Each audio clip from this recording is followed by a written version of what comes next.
രാത്രി സിനിമ കാണാൻ പോകുന്നൊരു പോക്കാണ്. ഏത് പടമാണെന്ന് പറയേണ്ട ആവശ്യമില്ല. കാരണം എന്നാലും നിങ്ങൾക്ക് അറിയാൻ പറ്റും. എന്നാലും ഞാനൊന്ന് പറഞ്ഞേക്കാം. തുടരും സിനിമയാണ്, മോഹൻലാലിൻ്റെ തുടരും സിനിമയാണ്. നമ്മുടെ റിവ്യൂ ഒക്കെ അനുസരിച്ചിട്ട് എല്ലാവരും പറഞ്ഞതനുസരിച്ചിട്ട് നല്ല സിനിമയാണെന്ന് കേട്ടു. അതനുസരിച്ചിട്ടാണ് നമ്മൾ സിനിമ കാണാൻ പോകുന്നത്.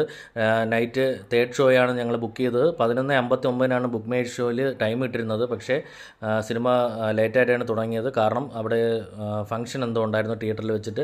അപ്പോൾ അതനുസരിച്ചിട്ട് ഒരു അരമണിക്കൂർ ലേറ്റായിട്ടാണ് അവർ തുടങ്ങിയത്.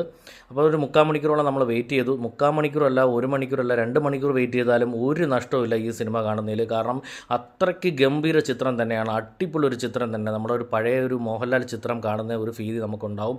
നമ്മുടെ പഴയ ലാലേട്ടനെ നമുക്ക് തിരിച്ചു കിട്ടി. എന്തായാലും ഉറപ്പാണ് നല്ലൊരു പടം. എത്ര വർഷങ്ങൾക്ക് ശേഷം നല്ലൊരു പടം മോഹൻലാൽ ചിത്രം കാണുന്ന ഒരു ഫീതിയാണ് നമുക്കതിൽ തോന്നുന്നത്. ഉറപ്പായിട്ട് നിങ്ങൾ ആരും കാണാത്തവരുണ്ടെങ്കിൽ ഉറപ്പായിട്ട് തിയേറ്ററിൽ തന്നെ പോയി കാണുക. നല്ല പടമാണ്, മിസ്സാക്കരുത്. ഉറപ്പായിട്ടും നല്ല, നമ്മൾ പ്രതീക്ഷിക്കാത്ത ഒരുപാട് ട്വിസ്റ്റുകളും കാര്യങ്ങളെല്ലാം ഈ സിനിമയിലുണ്ട്. എന്തായാലും ഒരു 3-3:30 ആയി സിനിമ തീർന്നപ്പോഴത്തേക്കും, 4 മണിയായി വീടെത്തിയപ്പോഴത്തേക്കും. അപ്പോൾ അടുത്ത വീഡിയോ കാണാം. Tata bye bye.